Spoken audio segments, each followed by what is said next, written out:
नाही हे बघा, त्याच्यामध्ये बिलकुल तथ्य नाही. विरोधकांकडे दुसरा मुद्दा आरोप करण्याशिवाय नाही.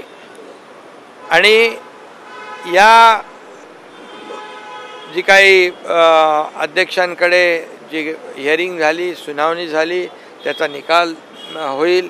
पण मी आपल्याला एवढं सांगतो, लोकशाहीमध्ये बहुमताला महत्त्व आहे.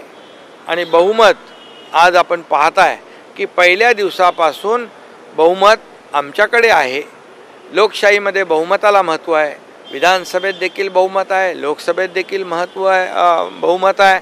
आणि त्याचबरोबर निवडणूक आयोगाने देखील अधिकृत शिवसेना पक्ष म्हणून आणि अधिकृत सिम्बॉल धनुष्यबाण अधिकृतपणे आमच्या पक्षाला दिलेला आहे. त्यामुळे मला वाटतं मेरिटप्रमाणे जो निकाल मेरिटप्रमाणे मिळाला पाहिजे. आणि बहुमताला या लोकशाहीमध्ये महत्त्व आहे.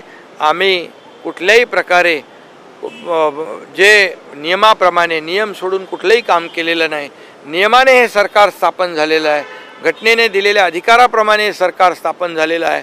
आणि त्यामुळे बहुमत लक्षात घेऊनच निवडणूक आयोगाने, मी पुन्हा एकदा सांगतो की आम्हाला पक्ष म्हणून शिवसेना आणि धनुष्यबाण रेकग्नाइज त्यांनी केलेला आहे. आणि मला वाटतं, मला खात्री आहे, अपेक्षा आहे की मेरिटप्रमाणे निकाल लागायला पाहिजे. ठाकरे गटाचे नेते रवींद्र वायकर यांच्या घरावर ईडीची धाड पडलेली आहे. जोगेश्वरी येथील नाही, त्याचे मला माहिती नाही, मी पाहतो.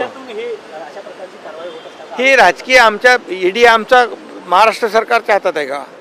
आणि ईडी जे आहे, आणि जर समजा ज्यांच्याकडे काही चूक नसेल, कर नाही, त्याला डर कशाला असली पाहिजे? त्यामुळे कुठल्याही प्रकारची सूड भावनेने राजकीय आकस ठेवून कुठलंही काम आमचं सरकार करणार नाही. नाही तर तुम्हाला माहीत आहे की कोविडमध्ये काय भ्रष्टाचार केलेला आहे. कोविडमध्ये किती पैसे खाल्लेले आहेत. डेड बॉडी बॅगमध्ये पैसे खाल्ले. खिचडी 300 ग्रामची 100 ग्राम केली. त्या ऑक्सिजन प्लांटमध्ये पैसे खाल्ले. हे सगळं रेकॉर्डवर आहे. मग आम्ही त्यांना काय म्हणायचं? कपन चोर म्हणायचं का खिचडी चोर म्हणायचं? मी अगोदर पण म्हटलेलं आहे.